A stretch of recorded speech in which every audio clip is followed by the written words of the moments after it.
Imagine stepping into a grand, historic mansion nestled in an exclusive tree-lined neighborhood. Or picture a breathtaking, sleek city condo. Its floor-to-ceiling windows offering a panoramic view from high above the urban sprawl. Mm-hmm. Maybe even just a vast expanse of seemingly ordinary vacant land, quiet and undeveloped, waiting for a future that only a blueprint currently holds. On the surface, these are all legitimate, valuable assets, representing significant investments, dreams, opportunities. Sure, absolutely. Looks perfectly normal. Exactly. But what if I told you that behind these seemingly innocuous transactions, billions of dollars of illicit money might be hiding in plain sight? Funds that fuel corruption, evade sanctions, and empower organized crime. Yeah, it's a huge problem. We're talking about money that has lined the pockets of corrupt foreign oligarchs, helped U.S. adversaries dodge sanctions. Unshockingly, facilitated drug cartels and human trafficking rings, all by being laundered through the immense, often opaque U.S. property market. It's a vulnerability that's been exploited for far too long. Well, today we're embarking on a deep dive into the Financial Crimes Enforcement Network, or FinCEN, and their brand new residential real estate rule. Yep, the RRE rule. And this isn't just another regulation. It's a truly monumental, sweeping change designed to shed a very bright, unyielding light on some of the shadiest, most opaque corners of the U.S. property market, aiming to strip away the anonymity that has long shielded these illicit activities. It's a big step, definitely. Our mission for you, our curious listener, is to unpack the entire winding journey of how we got here. We'll explore what this new rule actually means, who it impacts in the real estate world, and most importantly, why it represents such a significant game changer in the ongoing global fight against financial crime. We'll cover a lot of ground. From the history. Right, from the foundational historical roots of anti-money laundering efforts right up to the latest legal challenges that threaten to reshape its implementation, giving you all the crucial nuggets of knowledge to be truly well-informed. Okay, let's unpack this. To truly grasp the profound significance of this new rule, we really have to begin at the very foundation of anti-money laundering efforts in the United States. This isn't a sudden, isolated battle. It's an evolving, persistent fight that has adapted to new threats over decades. Absolutely. The very cornerstone, the initial blueprint for all U.S. anti-money laundering legislation is the Bank Secrecy Act, or BSA, which was passed way back in 1970. Quite a while ago now. Right. And at that time, Congress gave the Treasury Department incredibly broad authority with this act. It empowered them to require financial institutions, think banks, credit unions, money service businesses to keep meticulous records of certain transactions and to file specific reports with the government. The idea being to create a trail, right? Exactly. The whole point. To create a paper trail, a digital footprint that would allow authorities to detect and prevent money laundering and other illicit financial activities. It was groundbreaking for its time, especially considering the prevalence of cash transactions and, the nascent stage of digital financial tracking. Yeah, things were very different then. The BSA aimed to tackle issues like organized crime, using cash businesses, but as we'll see, it took some significant wake-up calls almost 2 decades later to really bring its enforcement provisions to life. Indeed. What's fascinating here is that while the BSA laid this crucial groundwork, for many years, its full potential remained largely untapped.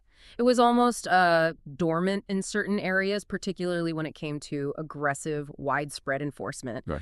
That all changed quite dramatically and publicly in 1985 with the first National Bank of Boston case. This wasn't just another regulatory slap on the wrist. It was a pivotal watershed moment that exposed a gaping hole in the system. What happened there? Well, the bank pleaded guilty to willfully failing to comply with the BSA, specifically by not reporting over $1 billion in cash transactions. Billion in 1985. $1 billion. To put that in perspective, that's roughly equivalent to over $2.8 billion today, considering inflation.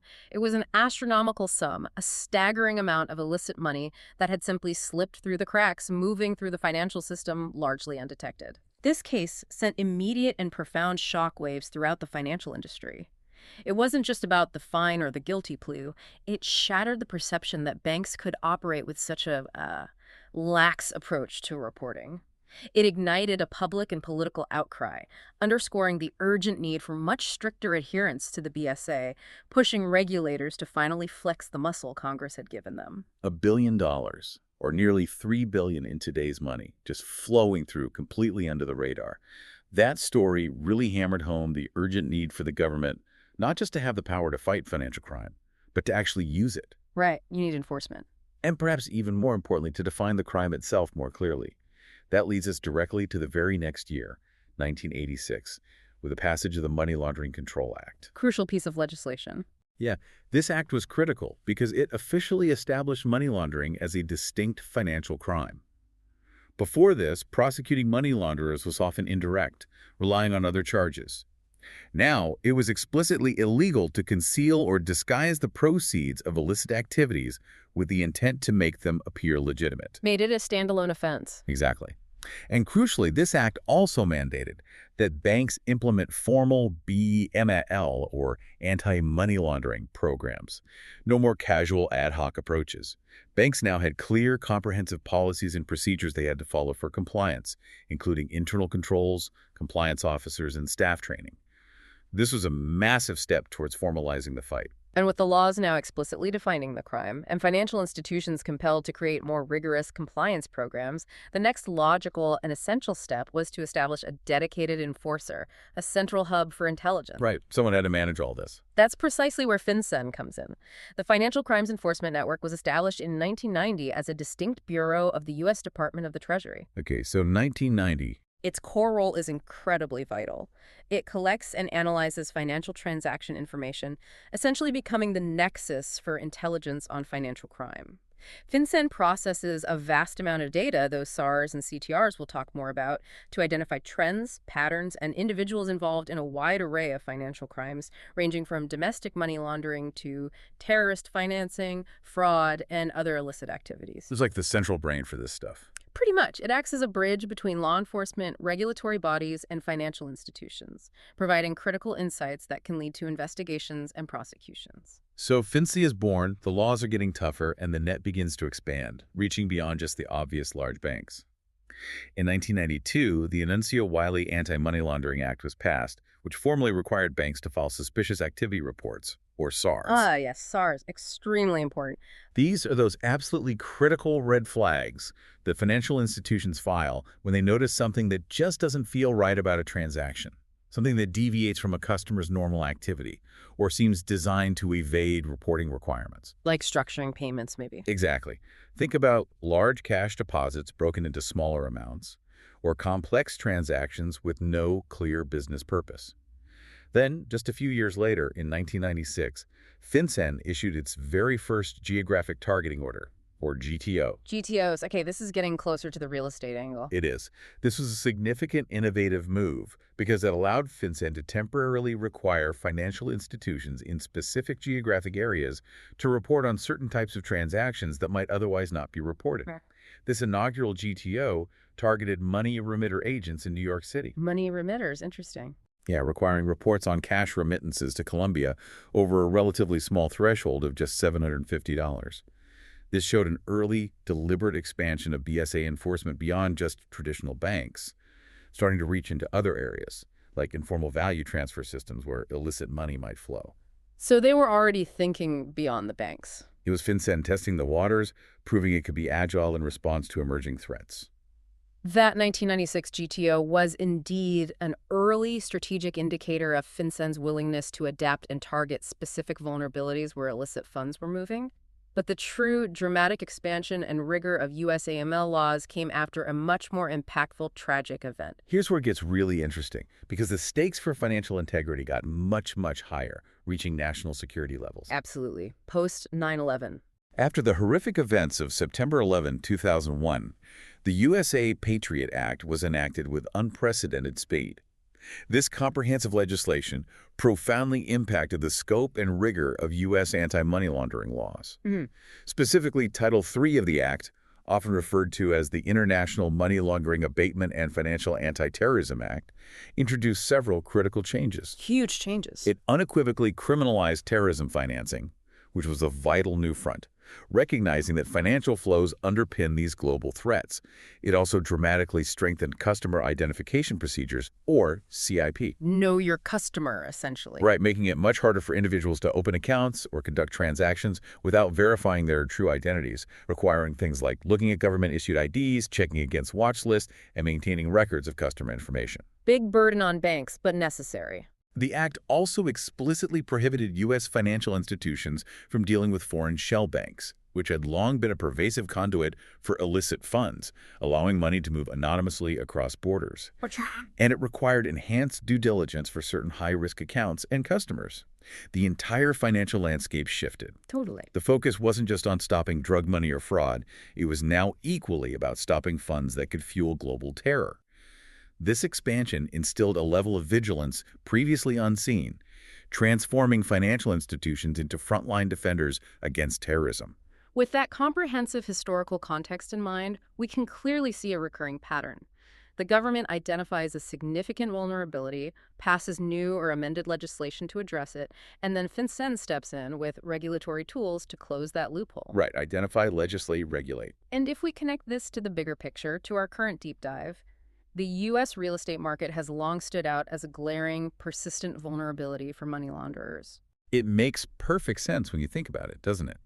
Real estate is a massive liquid market, and it offers a relatively straightforward, often untraceable way to take large sums of illicit cash and transform them into legitimate-looking, valuable fixed assets. It's the classic money laundering technique, turning dirty money into bricks and mortar. The core problem has been its inherent opacity, especially when transactions involve entity and trust purchases of residential real estate. What does that mean in practice? Well, it means you can hide who the true owner, the beneficial owner, is behind layers of shell companies, like a limited liability company or LLC, Right, an LLC. owned by another LLC, which is then owned by a trust, all registered in different jurisdictions.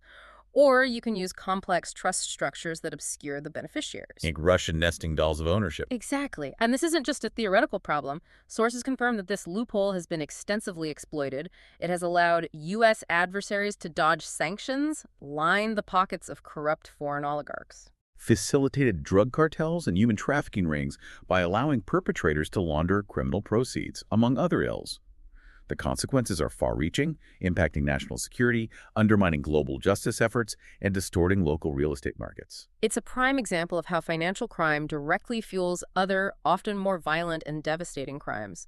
To combat this pervasive issue, FinCEN made a crucial strategic shift in 2016, moving beyond just banks and money remitters to focus specifically on the real estate sector. Okay, so 2016 is when they zeroed in on property. This began with their first real estate GTOs in January 2016. These initial orders were very specific. They targeted all-cash luxury real estate purchases in very high-profile, high-value locations, Miami-Dade County, Florida, and Manhattan, New York, The hotspots. for transactions exceeding $1 million.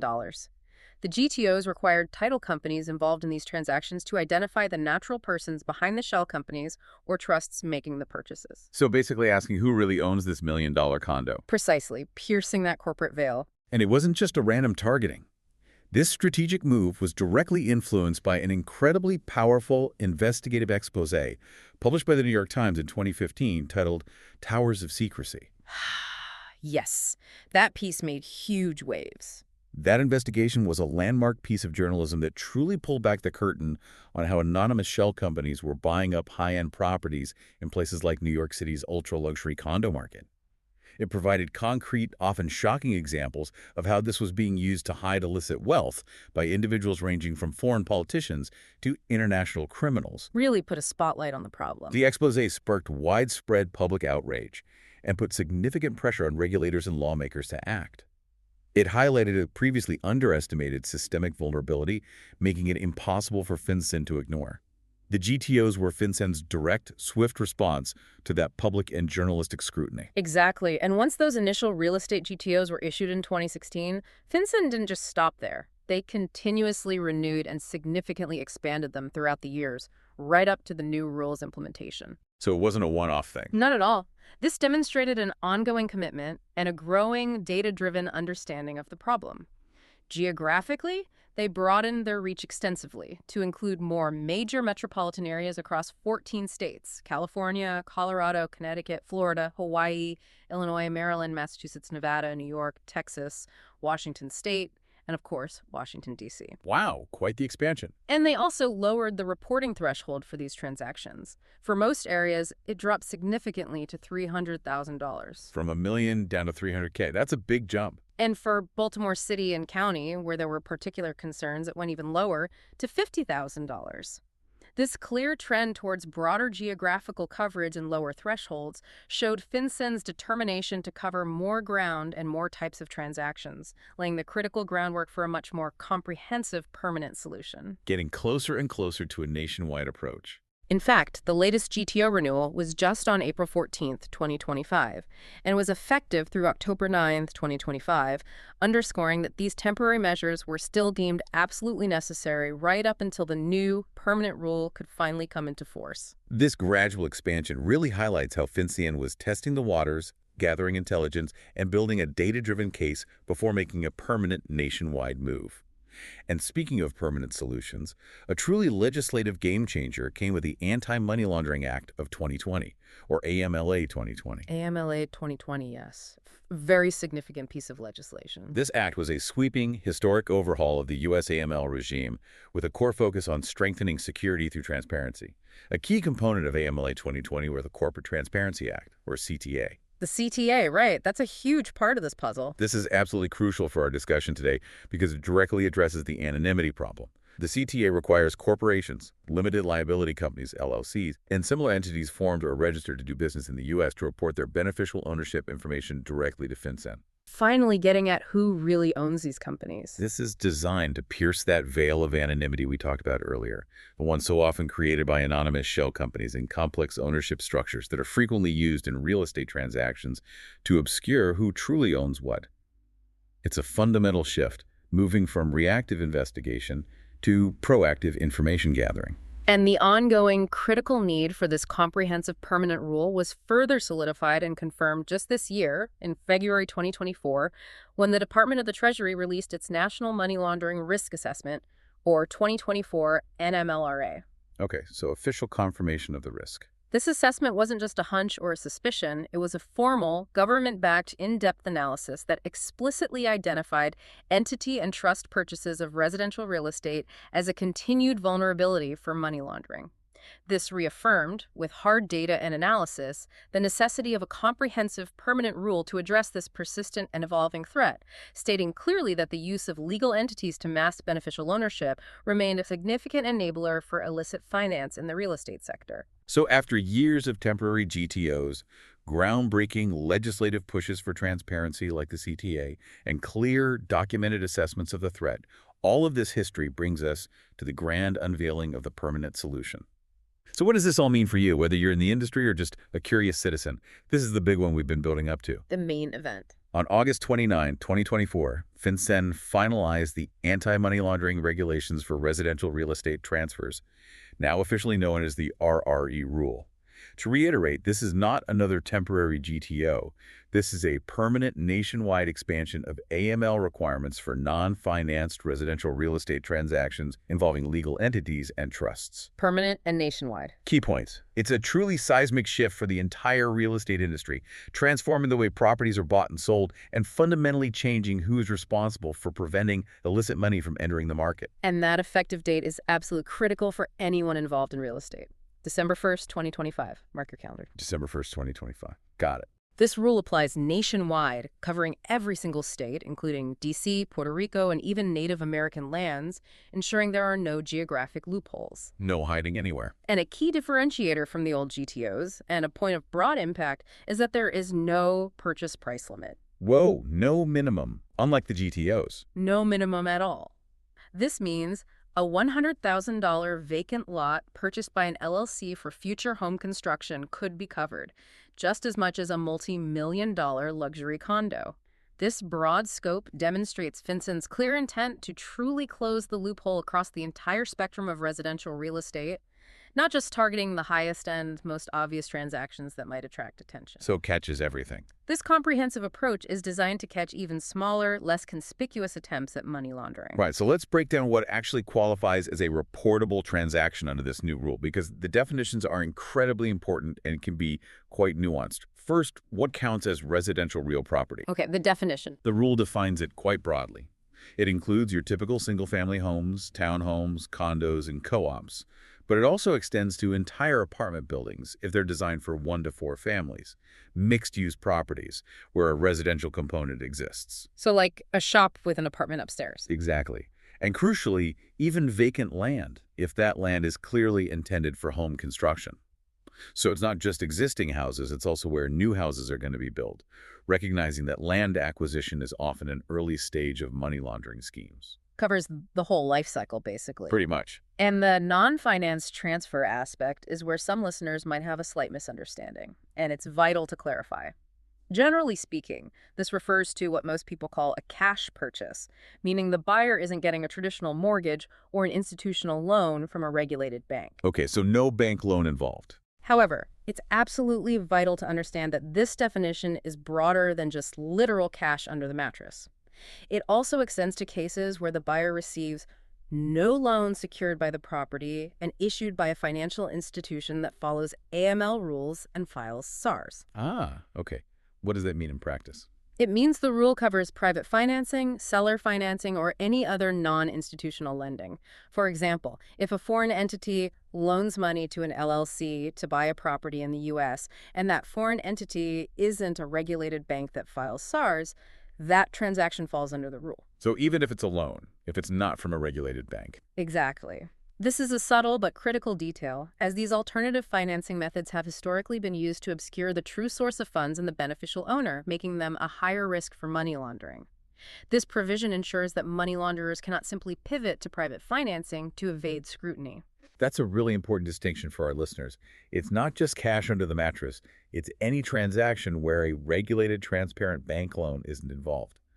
And finally, the rule specifically applies when the transferee, that's the buyer, is a legal entity like a corporation, LLC, or partnership, or a trust, whether domestic or foreign. So the buyer has to be an entity or trust, not an individual human buying in their own name. Correct. And FinCEN has specifically noted that layered ownership, shell entities, or trusts are likely to receive added scrutiny under the new rule due to their historical use in obscuring ownership. Makes sense. That's where the risk often lies. To illustrate, imagine a property bought by Greenwood Holdings LLC, which is actually owned by Riverbend Trust, which in turn has beneficiaries that are themselves other opaque entities. This kind of complex, multi-layered structure is precisely what the rule aims to pierce through, forcing transparency about who the ultimate human being benefiting from the property truly is. Getting down to the real person at the end of the chain. Given all these intricate definitions, the next natural question is, who is the reporting person? Who actually has the responsibility to gather all this sensitive information and file it with FinCEN? Yeah, who gets stuck with the paperwork? The responsibility typically falls to the professionals directly involved in the closing process, specifically title agents, escrow agents, settlement agents, or attorneys. The people handling the closing itself. FinCEN provides a very specific reporting cascade, which is essentially a prioritized list or mechanism to determine the ultimate responsible party if multiple professionals are involved in the transaction. This ensures that someone is always clearly accountable, preventing confusion or attempts to evade responsibility. So there's a clear hierarchy. Yes. For example, the title agent who closes the transaction would likely be first in the cascade, but if they are not involved for some reason, the responsibility could then fall to the escrow agent.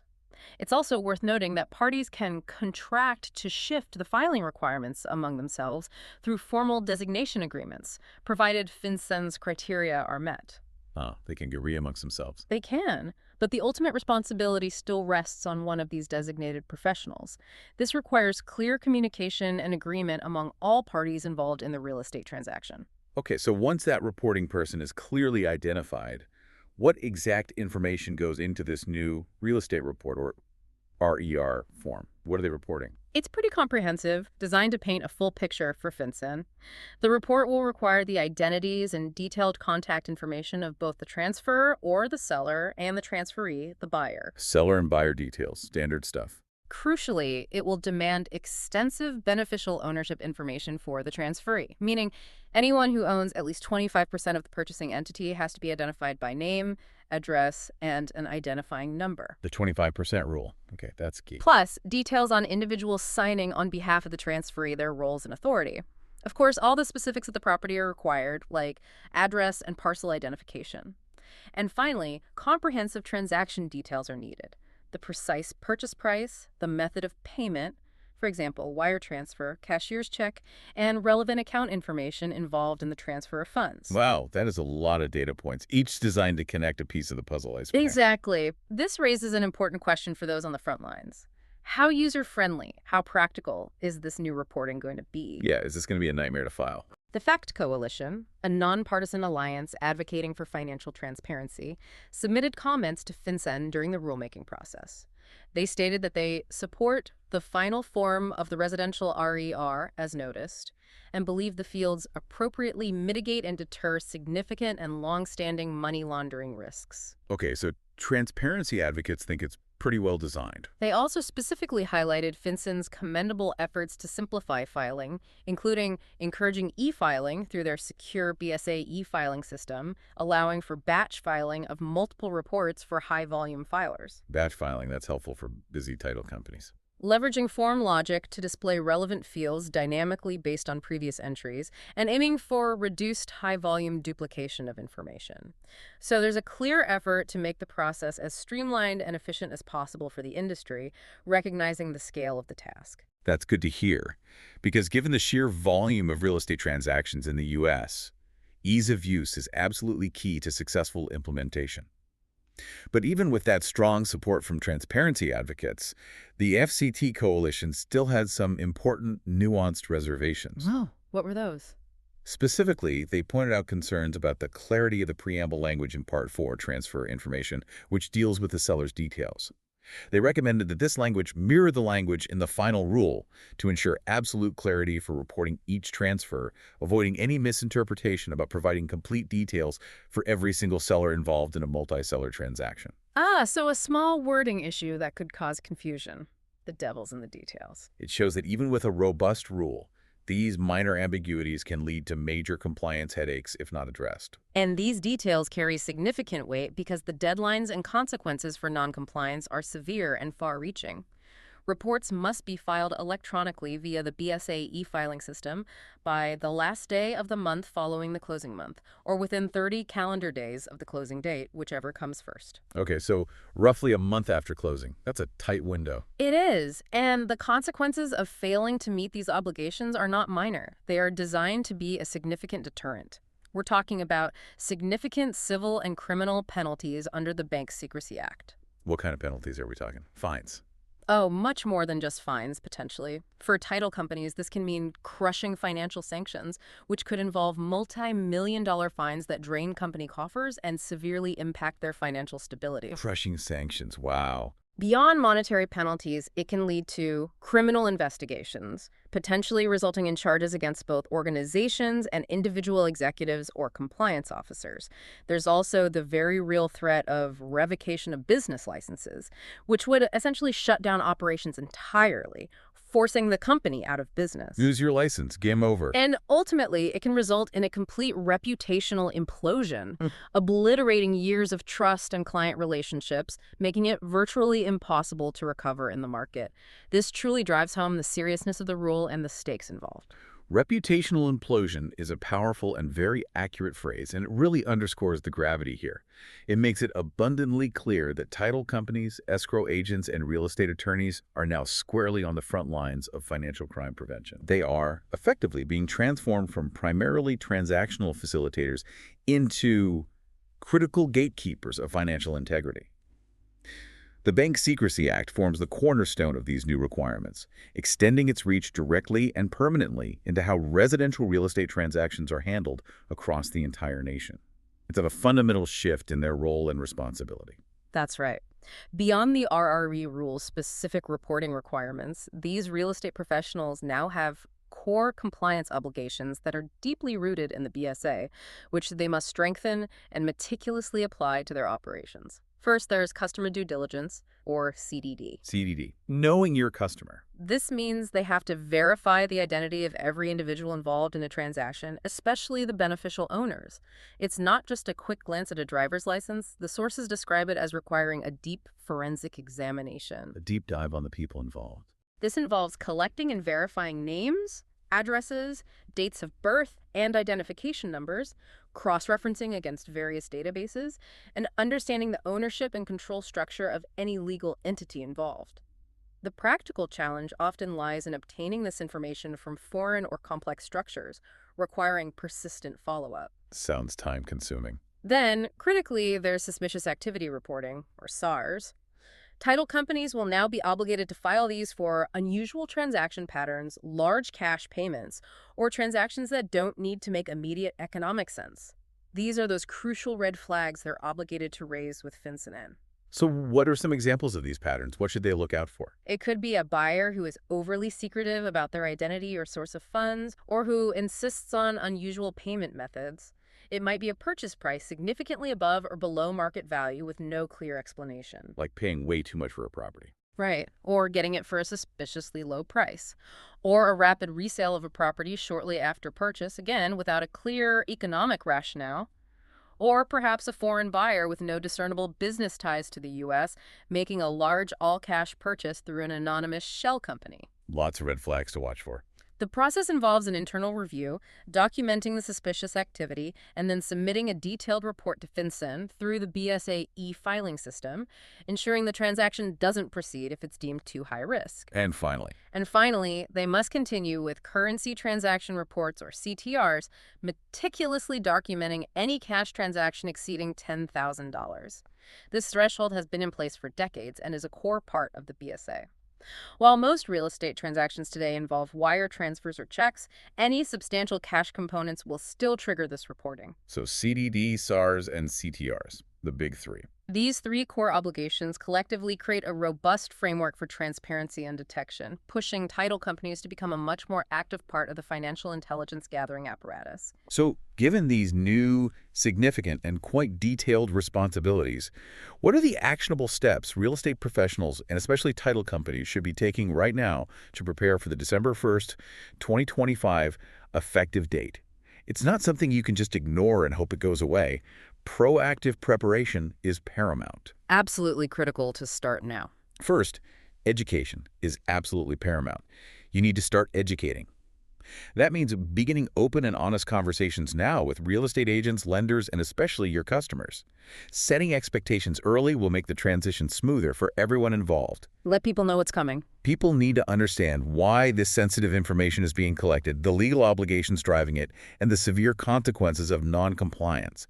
This isn't just a new form, it's a new paradigm. Right. Communication is key. Second, workflow review. Take a very close forensic look at your current processes. Where will these new requirements fit in? What specific steps need to change in your internal operations, from initial client intake to closing? And critically, determine who will be responsible for collecting, verifying, and reporting this required information. Figure out the nuts and bolts internally. This isn't a side task that can be delegated to an intern. It's a core, specialized compliance function that requires dedicated resources and training. It needs to be someone's specific job. Third, data collection procedures need to be thoroughly updated. Modify your client intake forms, your internal checklists, and your communication protocols to include all the additional required information of the RER. The absolute goal should be to gather the required data before settlement to avoid last-minute issues or delays. Get the info up front. Imagine a closing being held up because the beneficial ownership information for an LLC hasn't been properly identified or verified. This means having the right questions on your forms and the right personnel trained to ask them at the very outset of a transaction. Avoid those closing table surprises. This brings us to a crucial element for preparedness: technology adoption. The sources emphasize that title companies have emerged as unexpected sentinels in this complex landscape. Armed with cutting-edge technological arsenals, they've transformed from passive document processors into active guardians against financial misconduct. So tech is the answer, or part of it. A big part. This means leveraging sophisticated screening algorithms to check names against sanctions lists and watch lists, implementing automated systems for lightning-fast database checks, and utilizing real-time verification tools to confirm identities. Secure software solutions are also highlighted as critical, specifically those that keep sensitive client data and funds out of email entirely to prevent devastating wire fraud. Oh yeah, wire fraud is a huge risk in real estate. Which continues to plague the industry.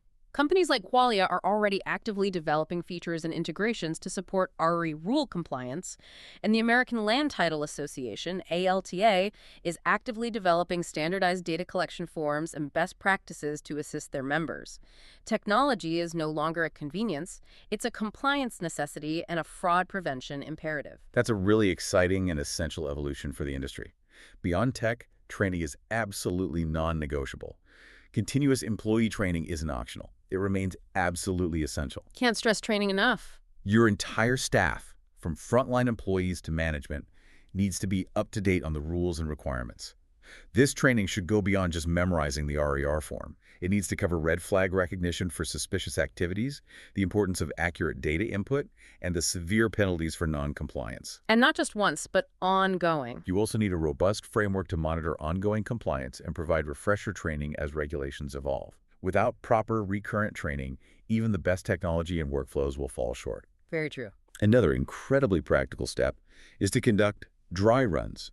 Once the RER form is officially released and integrated into the e-filing system, perform internal practice runs using mock data, or even real recent transaction data without actually submitting it, of course. Practice makes perfect, even for compliance. This will help you identify any process gaps, areas where information might be missing or unclear, and give your teams valuable hands-on experience and confidence before the rule goes live on December 1st, 2025. It's like a dress rehearsal for compliance. Smart move. And as reporting persons, title agents need to understand and apply the reasonable reliance principle.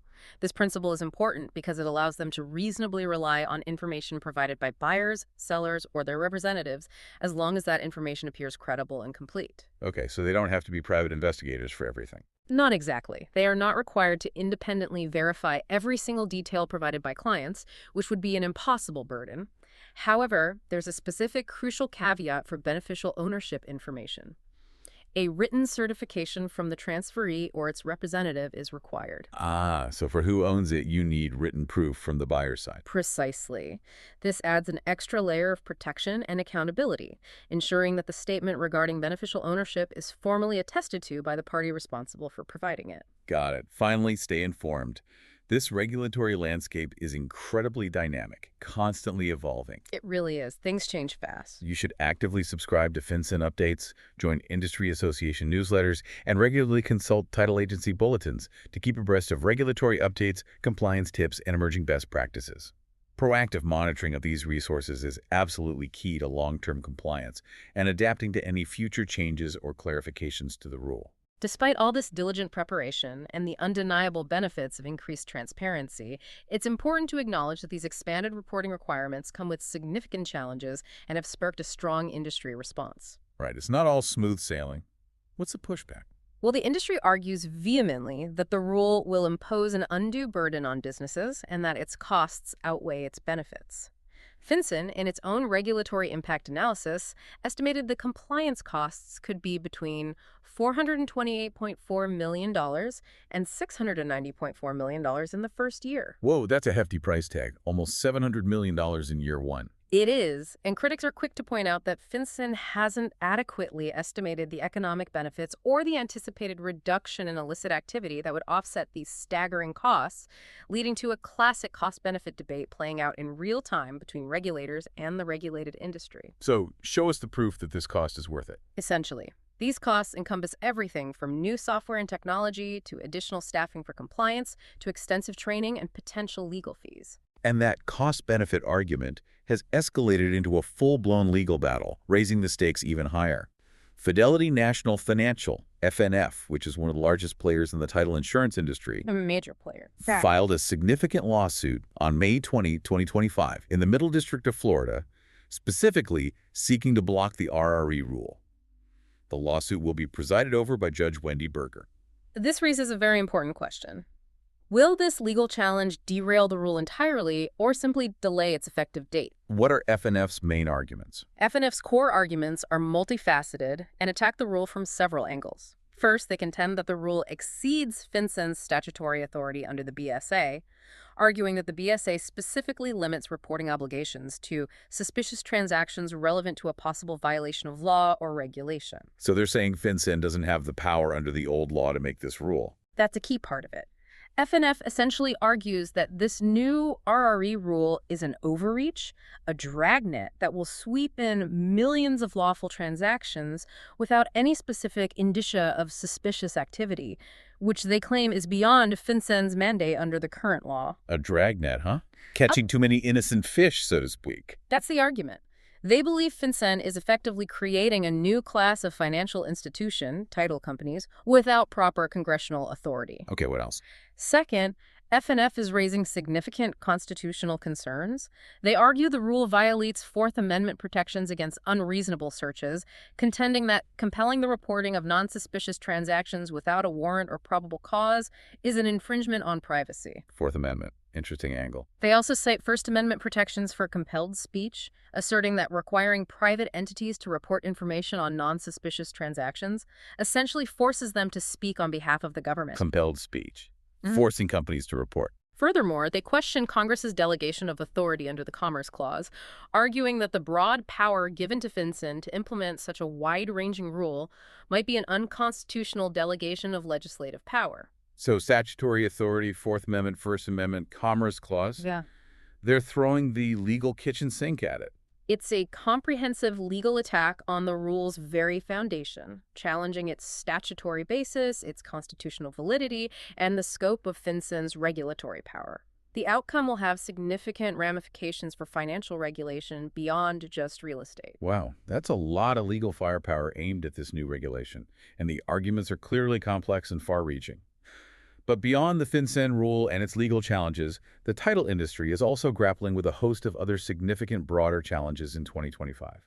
It's not just about compliance, it's about resilience and adaptation in a rapidly changing environment. Yeah, it's a tough climate out there for them right now. For one, economic pressures are a constant. Fluctuating stock market, inflation, and financial uncertainty translate into volatility in real estate volumes and revenue. Interest rates, market swings, it all hits their bottom line. Think about the impact of rising interest rates on mortgage demand or the unpredictability of consumer confidence.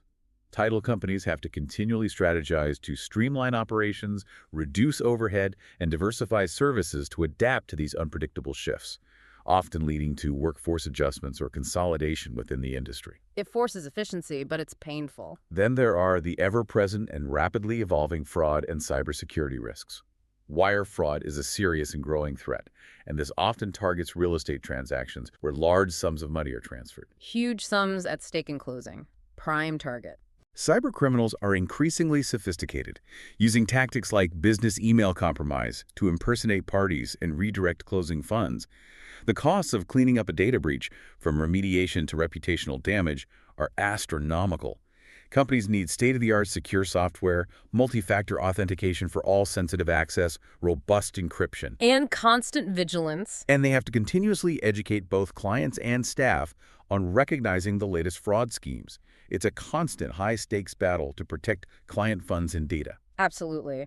The industry also faces significant workforce challenges. There's a noticeable lack of young professionals entering the title and escrow field, creating recruiting and retention issues, especially as experienced professionals retire. A talent gap. Yeah, it creates a knowledge gap and makes it harder to scale operations.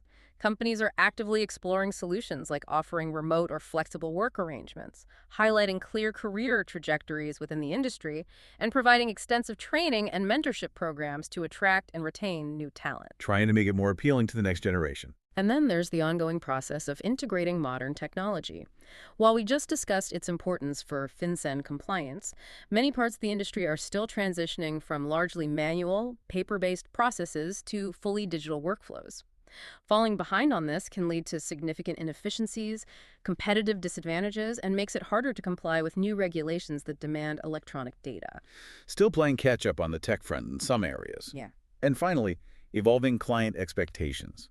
Modern homebuyers and sellers aren't just looking for a service, they demand faster, more transparent and secure transactions, and a seamless experience across devices. The Amazon effect, right. Everyone wants everything instantly and easily. This means title companies need to continuously innovate their customer service models, enhance their digital platforms for easy document sharing and signing, and provide real-time updates to meet these rising expectations. The days of opaque, slow, paper-heavy closings are rapidly coming to an end. Adapt or get left behind. So, when we look at the path forward for the real estate industry, despite this significant legal challenge and the undeniable compliance burden, FinCEN and industry experts are strongly advising real estate professionals to prepare diligently and proactively for the December 1st, 2025 effective date. Don't wait for the lawsuit outcome. The consensus among compliance professionals is clear. Waiting and hoping Judge Berger strikes down the rule is not the prudent course of action. The legal process can be lengthy and unpredictable, and an injunction or a full strikedown is far from guaranteed. That's a crucial takeaway.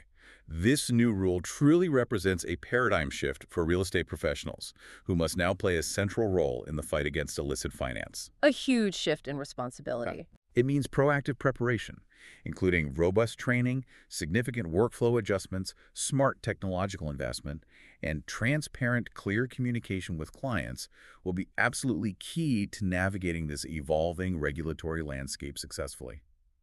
The industry is effectively being deputized in the fight against global money laundering, and that comes with profound responsibilities. We've taken you on a comprehensive journey today from the Foundational Bank Secrecy Act of 1970 and the critical wake-up calls like the First National Bank of Boston case that revitalized its enforcement. Crazy it all back. Through the expansion of AM efforts with suspicious activity reports, innovative geographic targeting orders, and the sweeping USA Patriot Act, we delved into why the U.S. real estate market became such a glaring vulnerability for illicit funds, The opacity problem. how FinCEN's temporary GTOs evolved and expanded, and the critical role of the Anti-Money Laundering Act of 2020 and its Corporate Transparency Act in leading us to this point of monumental change.